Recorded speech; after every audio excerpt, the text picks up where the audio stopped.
What's up and good day mga boss? Welcome back dito sa aming shop, Aiming Ace Airsoft. Date today is December 10, 2025. So meron tayong shipping Double Bell 721 kay Boss Christian of Cebu.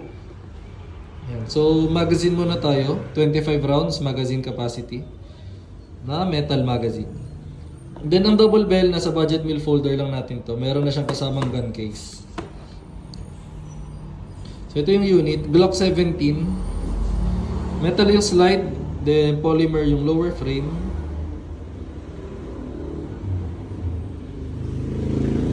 Threaded din yung outer barrel. Then meron siyang under rail for accessory attachment.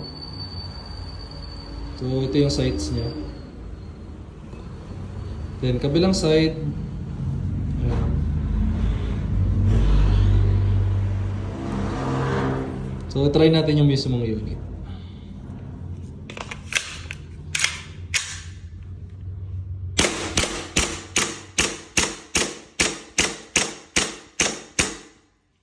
Slide lock kapag wala na siyang BBs. So kapag ganyan, release the magazine, then release yung slide. Rest the hammer by pressing the trigger. Ayun lang, message. If may inquiries kayo, message lang kayo sa aming page, Aiming Ace by CJO. Thank you.